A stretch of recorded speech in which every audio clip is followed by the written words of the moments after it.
amigos, está no ar mais um episódio do programa Descomplicando a Lição.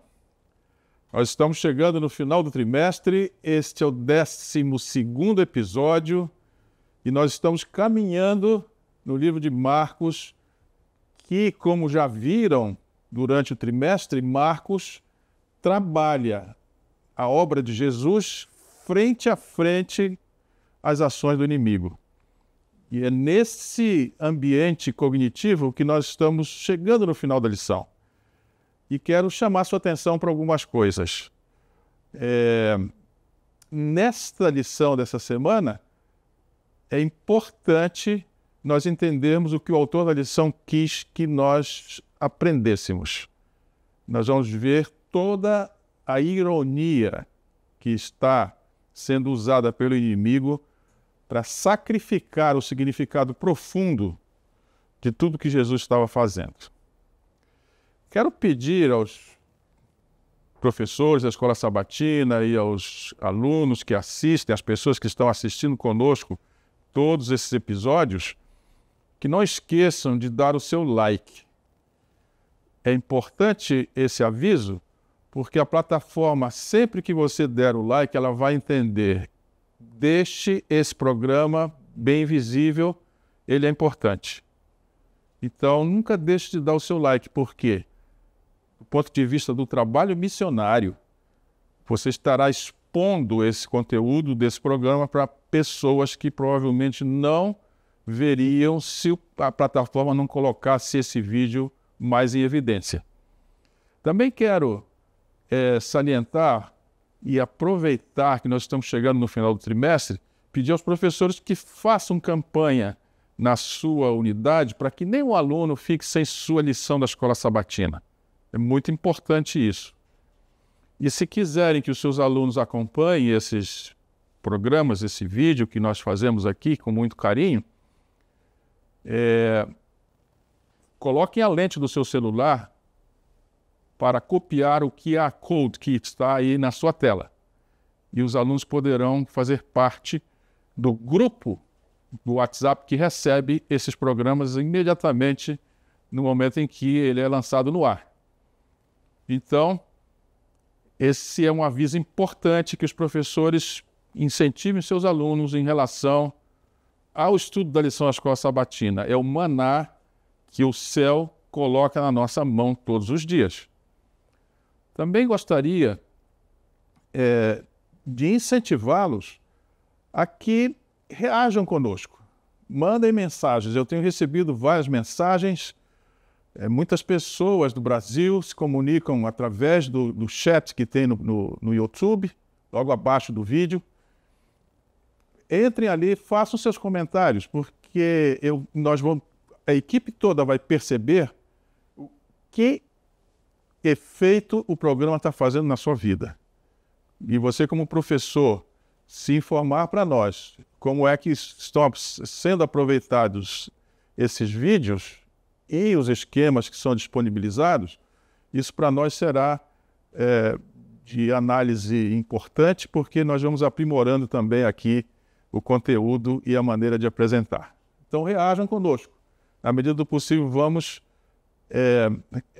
respondendo todas as reações de vocês, mas quero agradecer também pessoas que estão fora do Brasil e que estão acompanhando o nosso programa. Há pessoas de Portugal, há pessoas de Angola, na África, de Moçambique, que são duas colônias portuguesas, uma na costa do Atlântico, outra na costa do Índico, e também na Austrália, que se vê manifestações de irmãos nossos muito queridos que estão assistindo o nosso programa. Obrigado por tudo isso. E louvado seja Deus, porque a palavra dele chega a muitos lugares. Nessa semana, nós estamos na lição número 12. Livro de Marcos. Marcos é um livro sensacional, é ou não é? E eu, como membro da igreja, me sinto honrado de ter estudado essa lição e agradecido a Deus porque colocou à nossa disposição um autor que fez do livro de Marcos algo muito diferente da percepção da maioria das pessoas. Detalhes que nós aprendemos nesse trimestre e que só um autor com a visão do autor da lição dessa semana, desse trimestre, melhor dizendo, poderia, guiado por Deus, trazer para nós tanta informação. E nessa semana, a lição é a lição 12. Julgado e crucificado. Nós temos aqui a série toda de todas as ilustrações que estão na lição. Já viram que essas ilustrações são muito importantes. E na lição de hoje, nós estamos vendo... Vejam que figura muito, muito, muito informativa. A cruz, aonde Jesus irá demonstrar toda a amplitude e a consequência das ideias do reino de Deus, porque, mais uma vez, o livro de Marcos confronta as ideias do reino de Deus com as ideias do reino do inimigo. E ao chegar aqui nesse momento, vejam que em todos os ícones vão aparecendo pessoas que vão sendo atingidas pela mensagem do reino de Deus, e aqui nós agora estamos frente a frente ao auge da demonstração do que é o reino de Deus. E a pessoa está com a plaquinha escrita eu.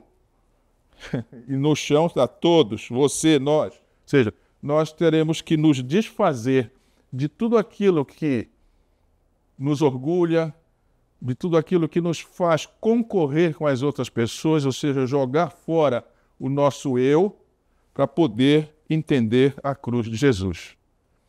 E é com essa ilustração, com esse ambiente de informação, que nós temos que ler aqui o verso para memorizar. Por volta das 3 da tarde, Jesus bradou em alta voz: Eloi, Eloi, lama sabachthani, que significa: meu Deus, por que me abandonastes? Esse grito de Jesus, ou esse momento de grande, não digo tristeza, mas expectativa de Jesus, era porque ele ia enfrentar agora o auge da luta. Os irmãos vão ver agora, dentro do texto da lição, como essa luta ocorreu. Ele vai sozinho, e ele está se sentindo só aqui, mas na verdade Deus estava acompanhando.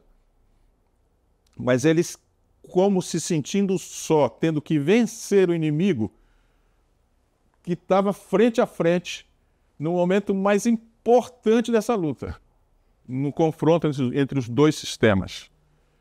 E na lição desta semana, o assunto é esse aqui, ó. Anjos de Deus registraram fielmente cada olhar, palavra e ato de insulto contra seu amado comandante. Insulto ou ironia, que é a palavra que o autor vai usar durante o explanar do tema dessa semana. Como era um confronto direto entre os dois sistemas, os anjos que estavam presenciando isso tudo estavam vendo e anotando. Por quê? Um dia, os homens desprezíveis que zombaram de Cristo e cuspiram em sua pálida e serena face, verão esse mesmo semblante em sua glória mais brilhante que o sol. Esse é um trecho do livro Desejado de Todas as Nações, na página 572. Então, esse confronto um dia será mostrado para todos aqueles que participaram de um lado ou do outro. Mas o autor da lição quer que nós entendamos isso de uma forma muito didática. Então ele vai, na lógica do estudo, mostrar as ironias. O que são ironias? São expressões de uma língua que usam a realidade, mas distorcem o verdadeiro sentido da realidade para tornar algum pensamento, alguma ideia tosca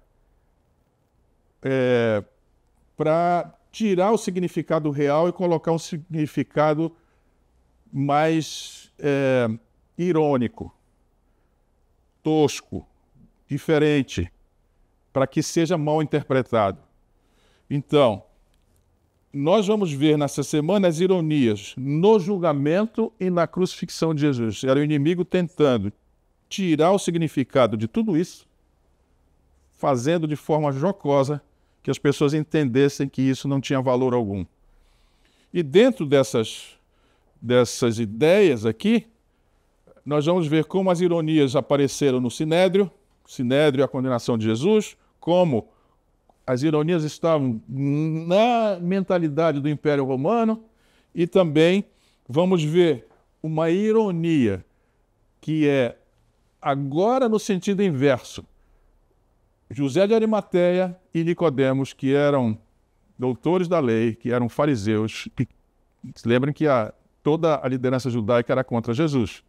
A ironia é que esses dois não entenderam todo o sistema de Deus e não ficaram posicionados contra Jesus no momento mais importante dessa luta. Então vamos abrir a lição. E, novamente, como sempre, chamando a atenção dos professores para o auxiliar da lição. O auxiliar da lição, professores, nessa semana, ele é muito importante. Eu queria chamar a sua atenção para que lessem, estudassem, porque é muito, muito, muito importante. É a luta no auge. O autor da lição fez um trabalho brilhante nesse comentário. E eu queria recomendar isso aos professores. Então vamos ao primeiro assunto, que é a questão do Sinédrio. Sinédrio e a condenação de Jesus e as ironias que estavam lá. Antes, vamos entender um pouco o que é o Sinédrio. O Sinédrio é como uma corte suprema. O Brasil tem uma corte suprema, que é o Supremo Tribunal Federal. Tem o Superior Tribunal Federal, mas tem o Supremo Tribunal Federal. E o Sinédrio era o Supremo. Mas era uma assembleia religiosa. Eles não tinham poder jurídico, porque lembrem que Israel estava sob o comando do Império Romano. Então essa corte, na verdade, cuidava mais de assuntos morais, religiosos, e esse Sinédrio se reunia dentro do próprio templo. Lembrem que na época em que Jesus foi crucificado, havia um segundo templo, que era o chamado Templo de Herodes. Isso aconteceu aproximadamente do 3º século antes de Cristo ao 1º século depois de Cristo. Esse Sinédrio trabalhou nesse período. Hoje não existe mais, mas trabalhou exatamente nesse período. Do 3º século antes de Cristo até o 1º século depois de Cristo. Ele tinha sede em Jerusalém, porque era no templo. E era composto por 71 membros. Quem eram essas pessoas? Nós temos aqui, destacado quem eram as pessoas. Eram 3 grupos, na verdade 4, aqui está faltando um, de pessoas que compunham. Primeiro grupo, que não está aqui, era o grupo dos sumos sacerdotes. O sumo sacerdote que estava em pleno exercício da sua função naquele momento era o presidente. Mas os outros sumos sacerdotes que já estavam aposentados também faziam parte do Sinédrio. E também as famílias, alguns membros das famílias desses sumos sacerdotes, se eram pessoas importantes, eles também vinham para compor o Sinédrio. Outro grupo importante eram os anciãos, que eram pessoas líderes, respeitados dentro da comunidade judaica. Eram membros influentes de famílias da aristocracia judaica. Como todo lugar, essas famílias formam o que a gente chama de oligarquias. Oligarquias é o comando de algumas pessoas. E essas famílias aristocratas faziam parte, eram chamados de anciãos. Eles tinham uma posição na sociedade, portanto, faziam parte desse conselho. Os escribas, que na Bíblia as pessoas às vezes confundem essas funções, escribas ou doutores da lei, eram pessoas que se dedicavam a estudar a Torá, explicar a Torá. E eles eram responsáveis pelas transcrições da Torá. Eram chamados de escribas. Eram especialistas em questões da lei, ajudavam a interpretar a lei e a garantir que as decisões do Sinédrio estivessem de acordo com a Torá. É como os juízes que nós temos hoje na Suprema Corte, que têm uma responsabilidade de ver se as ações do judiciário estão de acordo com, ou são interpretadas de acordo com a Constituição. No caso do Sinédrio, era para ver se estavam de acordo com a Torá. E havia os fariseus. Quem eram os fariseus? Um grupo religioso que atuava como mestres e líderes espirituais nas sinagogas. Ora, quem são os fariseus atuais? Contextualizando, para cá. Quem é que comanda os serviços religiosos? Quem são os líderes religiosos nas suas igrejas? Esses são os fariseus. Isso não quer dizer fariseus na forma pejorativa, que nós usamos a palavra fariseu para dizer esse sujeito é um fariseu, porque os fariseus eram hipócritas, segundo a Bíblia. Não estou comparando desse jeito. Estou só apenas contextualizando quem eram os fariseus. Eram pessoas que lideravam as comunidades religiosas. E eles estavam presentes. Agora, os sacerdotes e líderes, que são esse grupo que está aqui, tiveram um papel importante nesse momento em que Jesus estava sendo preso. Na lição passada nós vimos ele sendo preso, como foi que aconteceu tudo, e esses sacerdotes e líderes religiosos, anciãos, escribas, fariseus, tiveram um papel importante e ativo na prisão de Jesus. Eles conspiraram para matá-lo. Enviaram uma multidão armada para prender Jesus. Vejam que não mudou nada, né? Os políticos hoje também usam as multidões. E na época a liderança usava as multidões também. E o que aconteceu?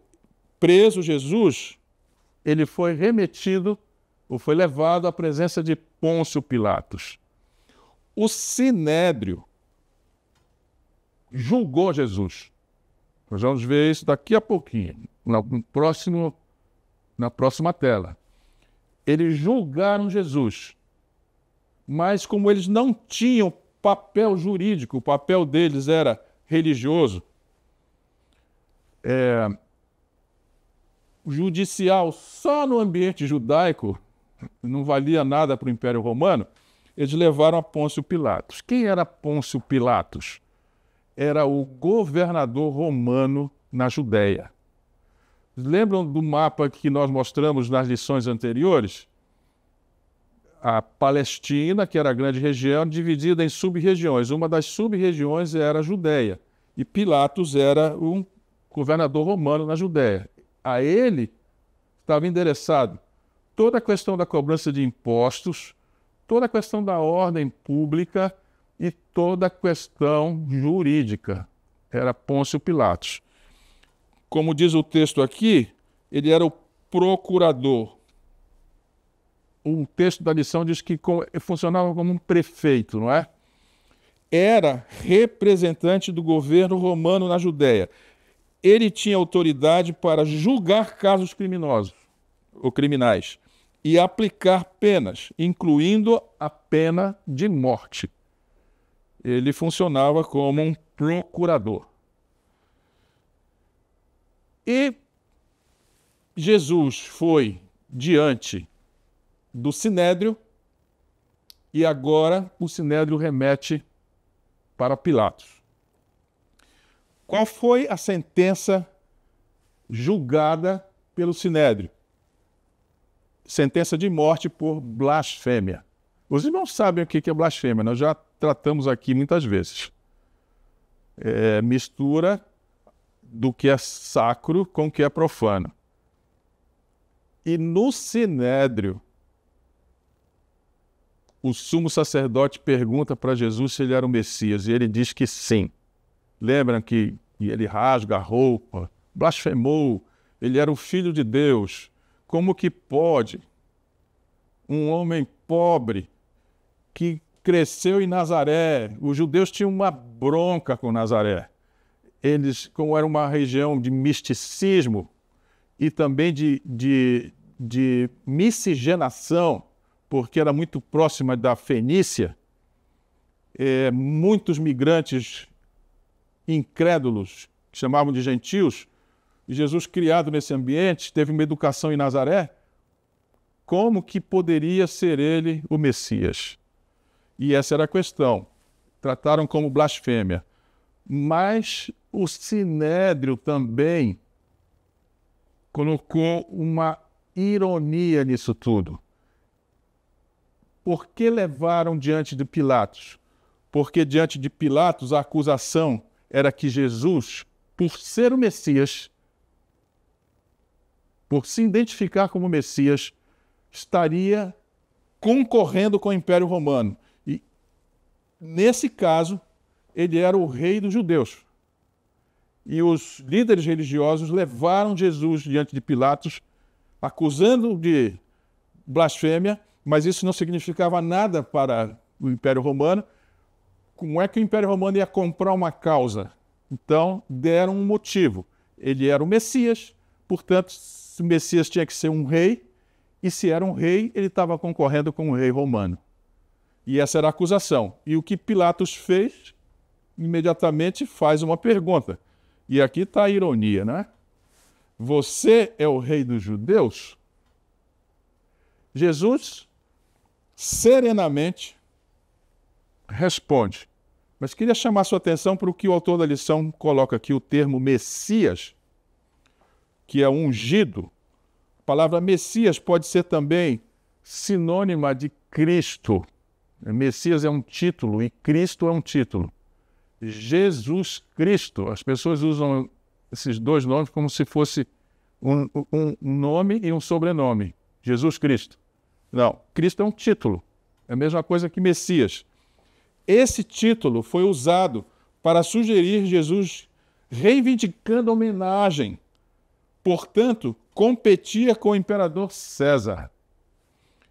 Por isso, a pergunta: você é o rei dos judeus? Então, para o Sinédrio, entendam isso.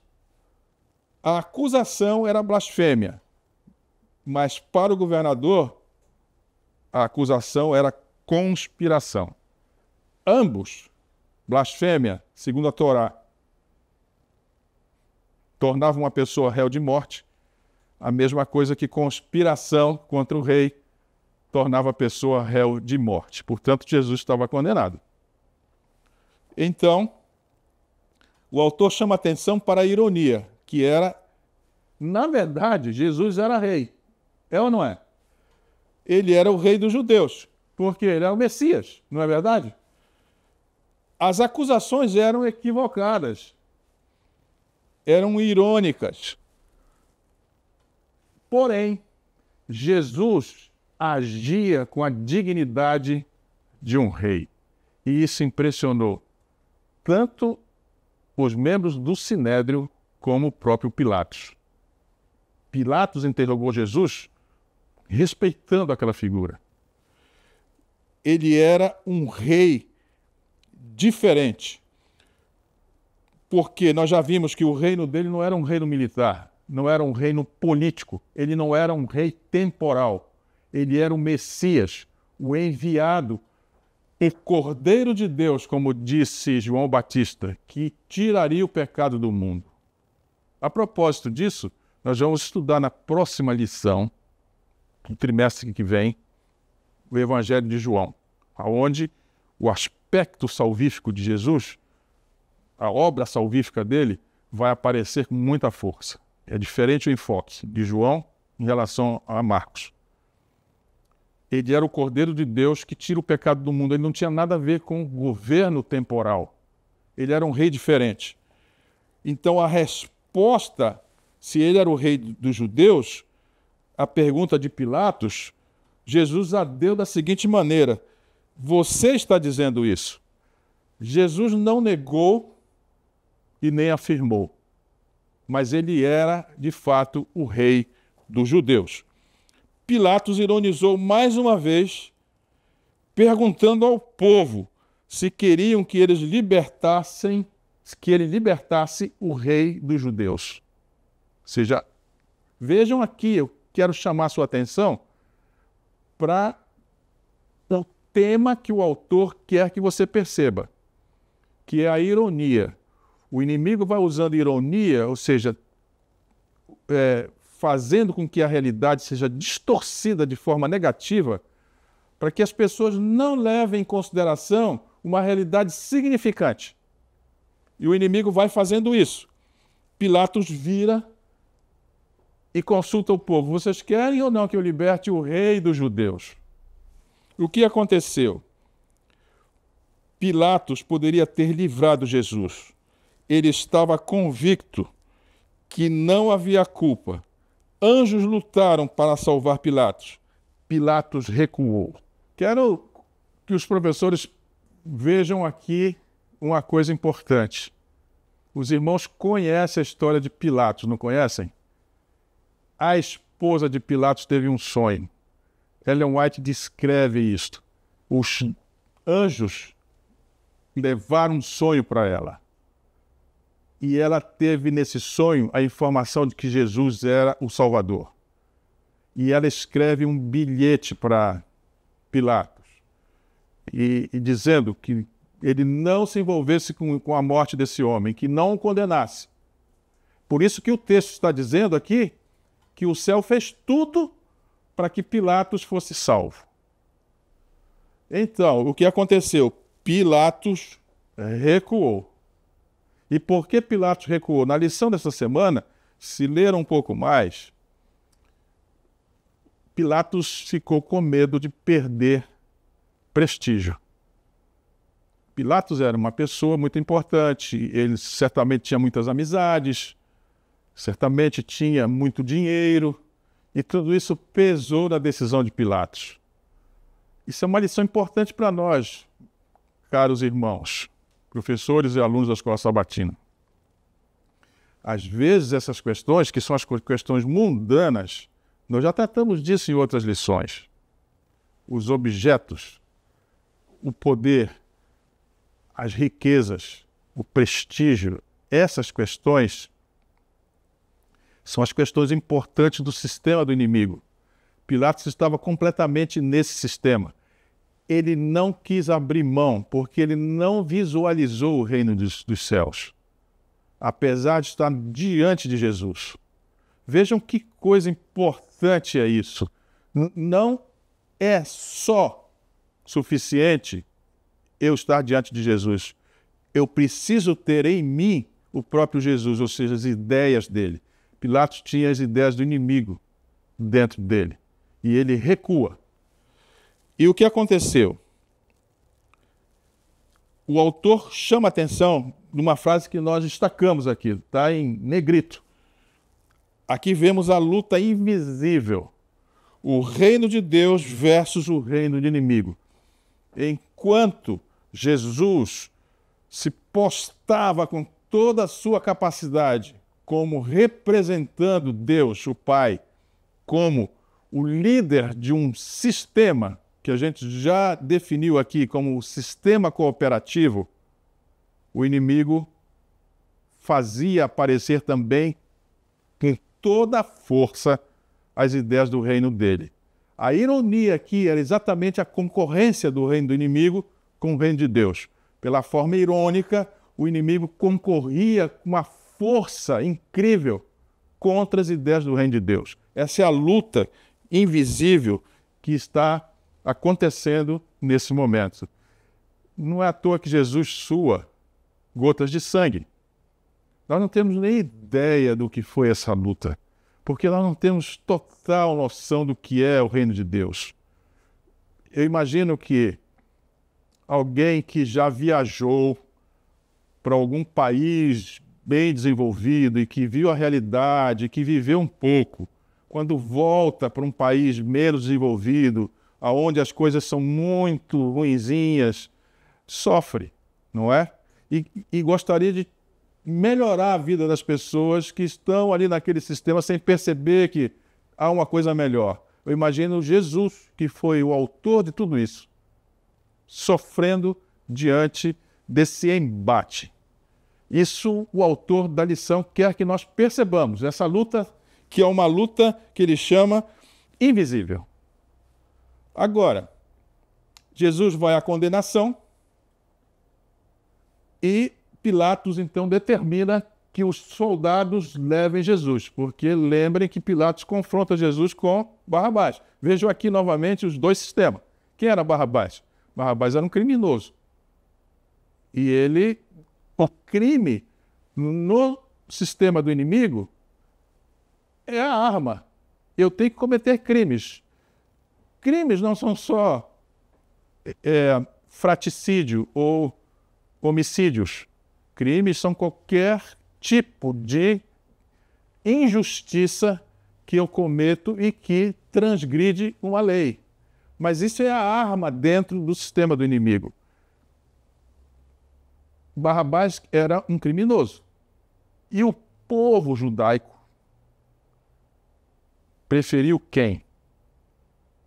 Barrabás. Por quê? Porque a mente do povo estava muito, muito, muito perturbada com as ideias do reino do inimigo. E nós, a igreja, precisamos ver isso. Porque muita coisa acontece na igreja.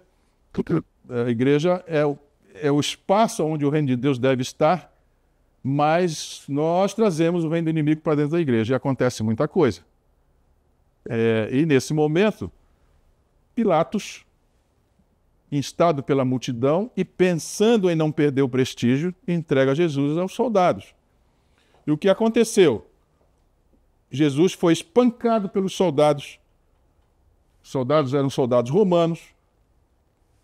Por consentimento de Pilatos, a despeito de a esposa dele ter mandado aquele bilhete informando que Jesus era o Salvador, era o Messias. Depois Pilatos leva Jesus a Herodes. E quem era Herodes? Herodes era um governador judaico, mas que era escolhido pelo Império Romano para servir uma espécie de amortecedor político de qualquer tipo de levante popular. Ele era uma espécie de amortecedor nesse tipo de ação política. E ele então, Pilatos manda Jesus para Herodes. E Herodes, que era o governador judeu consentido pelo Império Romano, maltrata Jesus também. Aí os soldados vestem Jesus com um manto púrpura. Tudo isso, ironia. Porque quem é que usa mantos? Eu não sei se todos sabem o que é um manto púrpura. A púrpura era, além de um tecido muito caro, era uma cor que era utilizada só por pessoas da aristocracia. Eles tomam um manto, que era um manto velho, de alguém que já tinha usado, e colocaram em Jesus. Era um manto púrpura, que quer dizer que era um manto caro. Ellen White descreve, esses mantos, eles além de serem muito caros, eles não tinham costura. Quero lhes informar, a alta costura, que são essas roupas feitas por grandes costureiros, a característica é ter pouca costura, pouca emenda na roupa. Uma roupa cara significa que foi feita de uma forma que tem pouca emenda. E este manto não tinha emenda, é descrito isso. Portanto, era um manto que algum importante aristocrata teria usado. Coroaram Jesus com uma coroa de espinhos, tudo isso é ironia. O inimigo tentando desqualificar o significado tão alto da demonstração de Deus sobre o seu próprio reino. Coloca uma coroa de espinho, puseram uma cana por cetro nas mãos de Jesus. E os soldados zombaram de Jesus, dizendo: salve o rei dos judeus. Isso que está aqui na tarja amarela como a ironia mais forte. O que isso quer dizer? Essa era a saudação com que os romanos saudavam César. Salve César. A palavra em latim é ave, e por isso tem a melodia católica da Ave Maria, Salve Maria, né? Ave César, disseram ave, o rei dos judeus, ave Jesus. As palavras zombateiras proclamavam a verdade de que Jesus era rei, não é verdade? Vejam a ironia novamente aqui. Enquanto o reino do inimigo trabalhava de forma irônica, mesmo assim, a verdade importante e significativa era demonstrada diante de todos. A ironia era que Jesus era o rei dos judeus e era também o Messias. As acusações eram equivocadas, eram acusações irônicas, mas Jesus agia como um rei. A resposta à pergunta de Pilatos, o Senhor está dizendo, ou você está dizendo, ela foi evasiva. Jesus não negou, mas também não afirmou, porque ele era um rei diferente. Nós já vimos isso aqui. E Pilatos ironiza mais uma vez perguntando ao povo se queriam que ele libertasse o rei dos judeus. Agora vejam o que está aqui embaixo. Pense em toda a ironia. Então, eu quero focar aqui nessa palavra ironia. Quero que os professores mostrem aos alunos. O inimigo usou a ferramenta mais importante que há num idioma, que é a ironia. Se você quer destruir um conceito moral de alguma coisa, faça ironias. É assim que se destrói. E o inimigo usa essa ferramenta com todo o poder. Lúcifer não é uma mentezinha qualquer. Ele usa a coisa mais forte de persuasão, que é a língua, e usa a ironia como a sua cunha apontada contra o reino de Deus. Mas o que aconteceu? Pense em tudo isso. Toda a ironia. Os soldados curvaram e homenagearam a Jesus em zombaria. Jesus era realmente rei, não apenas dos judeus, mas também rei daqueles soldados. Agora, queria chamar sua atenção para esse fato, professores e alunos. Vocês estão na igreja. Imagino que vocês querem estar no reino de Deus.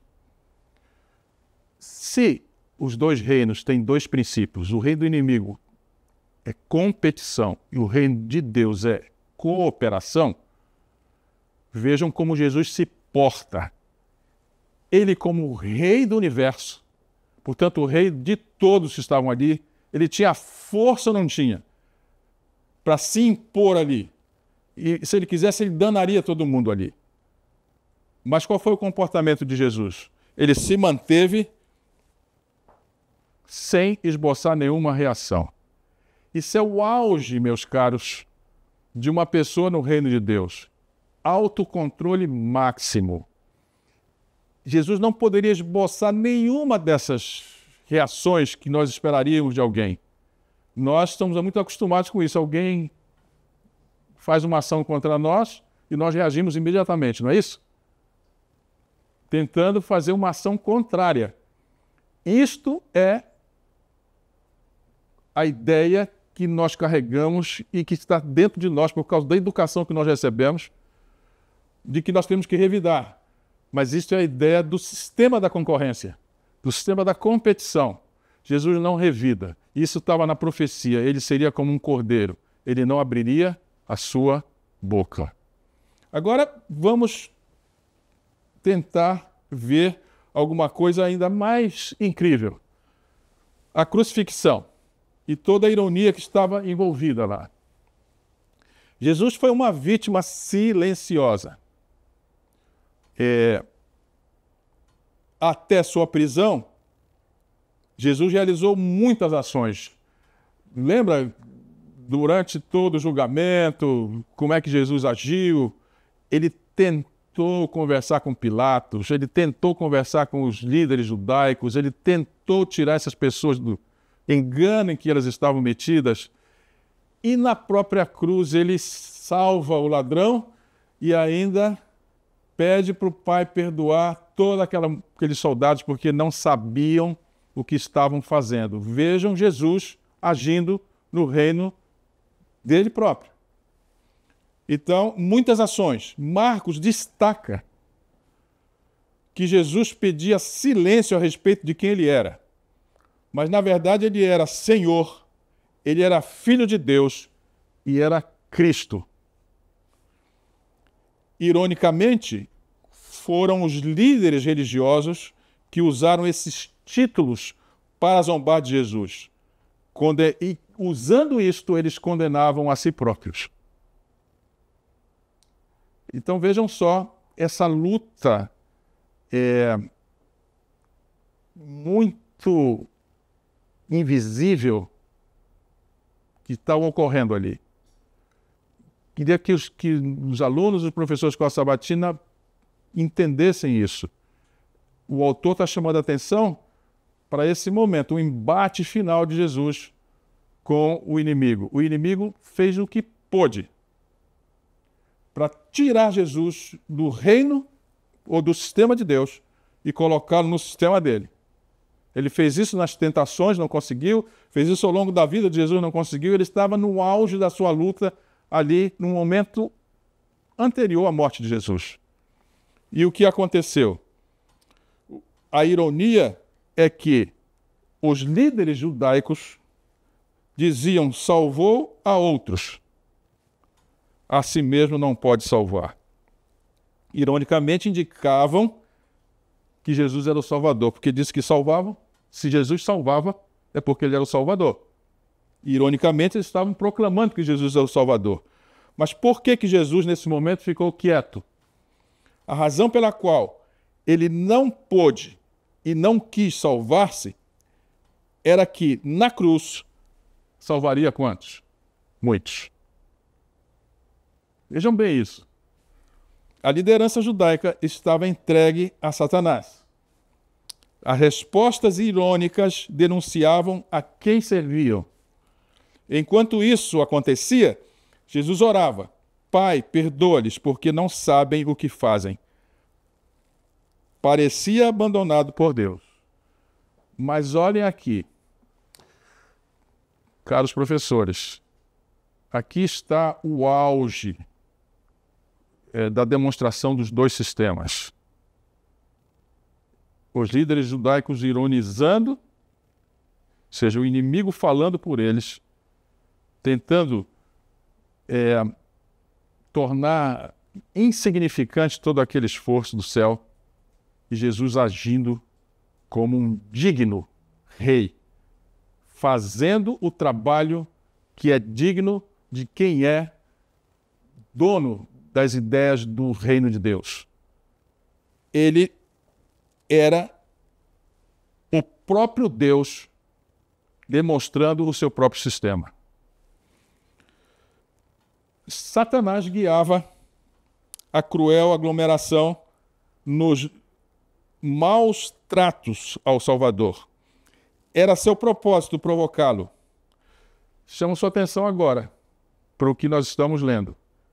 Eu não sei se a câmera vai poder aproximar isso aqui. Se não, eu vou ler com muita parcimônia para que todos entendam. O inimigo estava por trás da aglomeração, por trás dos maltratos ao Salvador. Qual era o problema? Era o desígnio do inimigo provocá-lo, ou seja, tirar Jesus da serenidade do reino de Deus para colocar dentro do reino do inimigo, tentando que Jesus revidasse todas as coisas que ele estava sofrendo. Se Jesus faz isso, o que ia acontecer? Se possível a represália, se o inimigo colocasse Jesus para fazer uma represália, o que teria acontecido? Teria danado, teria frustrado o plano da salvação. Então, olha aqui, meus caros. Seria importante, isso é uma citação do livro Desejado de Todas as Nações, página 590. Seria interessante. Era o propósito provocar Jesus, se possível, a represália. Professores, alunos da escola sabatina, irmãos adventistas, o sistema do inimigo está aqui exposto diante de nós. Essa história, nós precisamos entendê-la. Nós precisamos entender o que é a cruz, o que foi o sacrifício de Jesus, o que foi esse momento de luta. É muito importante para o nosso próprio progresso como pessoas que querem nascer no reino de Deus. Vejam que Jesus disse para Nicodemos: não há como ver o reino de Deus se não nascer de novo. Ou seja, se nós não tirarmos as ideias do reino do inimigo, que é um reino provocativo, e assumirmos as ideias do reino de Deus, que é um reino cooperativo, nós não veremos o reino de Deus. É essa coisa que está aqui. A lição termina mostrando duas figuras. E Marcos descreve o aparecimento de uma figura aqui que só aparece nesse momento, que chama-se José de Arimateia. A outra figura é Nicodemos. Quem era José de Arimateia? Era um membro do Sinédrio. E era uma pessoa influente. Ele era também político. E tinha uma influência enorme no sistema romano, apesar de ser judeu. E era um homem muito rico. E ele tinha um túmulo. José de Arimateia se impressionou com Jesus, da mesma forma como Nicodemos. A Bíblia não conta se ele teve alguma entrevista com Jesus. Mas Nicodemos teve. Nicodemos teve essa entrevista 3 anos antes da morte de Jesus. Ele só demonstrou que ele estava convertido no momento em que Jesus morreu. E junto com José de Arimateia, eles demonstraram que eles tinham saído do sistema do inimigo e entrado no sistema de Deus. O que fizeram esses dois? Como eu disse, ele era um membro do Sinédrio, José, rico e respeitado, era um senador romano. José pede a Pilatos, porque na condição de senador ele podia falar com o governador. Ele pede a Pilatos o corpo de Jesus. Qual é o problema aqui? É que ele era também um membro do Sinédrio. Nesse momento, ele se coloca absolutamente contra o Sinédrio, que havia condenado Jesus. E num gesto de muita autonomia e de muita coragem, José de Arimateia reclama o corpo de Jesus. E a questão é que ele era membro do Sinédrio e faz o sepultamento de Jesus. A outra ironia é que os discípulos haviam se escondido. Veja o contraste aqui. E José de Arimateia, junto com Nicodemos, se expuseram no momento mais crítico, quando os discípulos não tinham coragem, os dois apresentaram uma virtude que é importante para quem está no reino de Deus: coragem. Olha aqui, irmãos. Pilatos pergunta ao centurião sobre o falecimento de Jesus. Por quê que Pilatos faz essa pergunta? Porque os líderes judaicos tinham dito que os discípulos tinham tirado Jesus antes de morrer e tinham levado o corpo para dizer, e um tratado dos ferimentos de Jesus, para dizer que Jesus tinha ressuscitado. Então, a contraprova sobre essa afirmação seria se Jesus tinha morrido mesmo. Pilatos, então, pergunta ao centurião se Jesus havia falecido. E o centurião confirma: sim, ele faleceu. E José e Nicodemos, José de Arimateia e Nicodemos, mais o apóstolo João, removeram com as próprias mãos o corpo de Jesus. Este foi envolvido com especiarias e cuidadosamente também envolvido num lençol de linho puro, sendo depositado no túmulo. Professores, aqui está um detalhe importante. O lençol era de linho puro. Lembrem que as vestes do sacerdote, o sumo sacerdote, lá no antigo sistema sacrificial judaico, o sumo sacerdote usava umas vestes também de linho branco, puro. E a Torá diz que a veste não podia ter mistura com outros tecidos, tinha que ser linho puro. Jesus aqui também é envolto num lençol de linho puro. O linho puro na Bíblia quer dizer justiça, sem mistura com o sistema do inimigo. Justiça. Jesus é envolvido simbolicamente num manto de justiça, porque ele cumpriu tudo. Ironicamente, os homens que acompanhavam Jesus estavam ausentes, que eram os discípulos. Mas as mulheres não. Foram as últimas a deixar o sepulcro. Porém, ficaram perto do lugar durante a noite. Então, aqui nós temos dois conjuntos de pessoas com muita coragem. Os dois membros do Sinédrio e as mulheres. Os discípulos fugiram. Irmãos, espero que nós, como membros da igreja, não tenhamos esse comportamento. Tenhamos coragem. É preciso coragem para servir o reino de Deus, porque você vai lutar contra todas as ideias do reino do inimigo. E essa luta é uma luta feroz. E nós precisamos ter coragem para vencer tudo isso.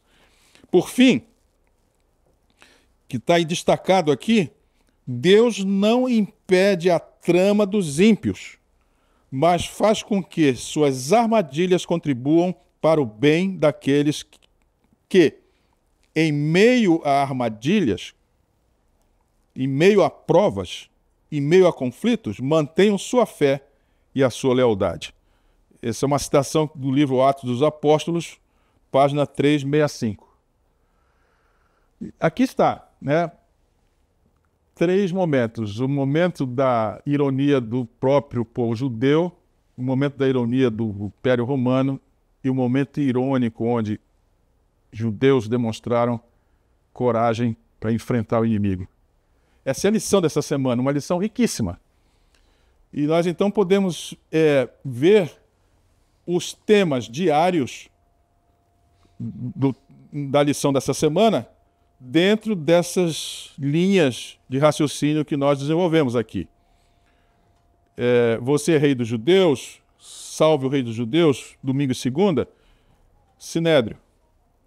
E a condenação de Jesus, a crucifixão, a aprovação da autoridade romana na condenação de Jesus. Quarta e quinta, abandonado por Deus, colocado para descansar. José de Arimateia e o reino de Deus. Uma lição que precisa ser lida com olhos um pouco mais atentos, para nós irmos entendendo como esse jogo, essa luta entre esses dois sistemas estão ocorrendo atualmente com você, lá na sua igrejinha, lá na sua classe da Escola Sabatina. É preciso olhar isso. Se a premissa disse para nós que os anjos anotaram cada ato de violência contra Jesus, e um dia isso vai ser confrontado com Jesus vindo com seu poder, sua glória, as pessoas vão ver isso, os que açoitaram vão ver quem é Jesus na sua plenipotência. O texto para que nós encerremos a lição vai mostrar que por meio de Jesus foi a misericórdia divina manifestada aos homens. Ou seja, açoitaram quem veio demonstrar a misericórdia de Deus. A misericórdia, no entanto, não pôs de parte a justiça. A lei revela os atributos do caráter de Deus e nenhum jota ou tio da mesma se podia mudar para ir ao encontro do homem em seu estado caído. Deus não mudou sua lei, mas sacrificou-se em Cristo para a redenção do homem. Deus estava em Cristo reconciliando consigo o mundo. Isso é uma citação do livro Desejar de Todas as Nações, página 540. Chegamos então, professores, num momento em que nós podemos ver a lição de forma ainda mais reduzida. Ou seja, todo mundo que sabe as coisas é capaz de dizer o que sabe numa frase. Quem sabe mesmo é capaz de sintetizar. No texto para memorizar, tem a frase Eloi, Eloi, lama sabachthani. Meu Deus, por que me abandonaste? Mas a gente sabe o que isso significou. Era a luta de Jesus. Na demonstração do seu reino, uma luta solitária, naquele momento mais cruel. Esse é o fecho disso. Era o momento em que ele venceu tudo o que ele passou. Então vamos à aplicação da lição e vamos ler juntos esse parágrafo. Pilatos quase foi persuadido a libertar Jesus da condenação na cruz. No entanto, as pessoas gritaram: se você soltar este homem, não é amigo de César. Quais princípios e fatores moldam seus pensamentos e decisões? Meus caros, esse texto que nós acabamos de ler, ele é muito esclarecedor. A tendência nossa é sempre estar confortável, seguindo o que a multidão faz. Nesse caso, usando aqui o exemplo de Pilatos, ele não ouviu o apelo de Deus. Ele preferiu seguir a multidão, e muitos de nós fazemos isso. Estamos na igreja ouvindo os apelos de Deus, mas preferimos seguir os apelos da multidão. Tem muita coisa acontecendo em relação a isso. A multidão vai para o boi bumbá e por causa disso eu vou. A multidão vai para que chamam de balada, não é? E nós vamos. A multidão se comporta de um jeito e nós vamos. Quem é que dita para você o seu comportamento? É a multidão ou é a Torá? Quem é que faz você ser um adventista? É a multidão ou é a Bíblia? Ou são os ensinamentos de Jesus? Eu lhes convido para uma oração. Vamos orar. Bondoso Deus, vimos aqui o máximo dessa luta entre o bem e o mal. Vimos como o inimigo usou todas as suas ferramentas e a ironia como sua arma predileta para desestabilizar e não dar significância a todo o esforço do céu. Oxalá o céu possa nos dar capacidade de ver, entender e agir de acordo com o sistema celeste. Esse é o nosso desejo, bom Deus, e pedimos isso em nome de Jesus. Amém. Caros professores, terminamos a lição número 12, a penúltima lição desse trimestre, e lhe convido, e também os alunos, para que estejam conosco na próxima lição, a última, 13ª lição. Lembre, professor, a sua missão é descomplicar. Venham conosco.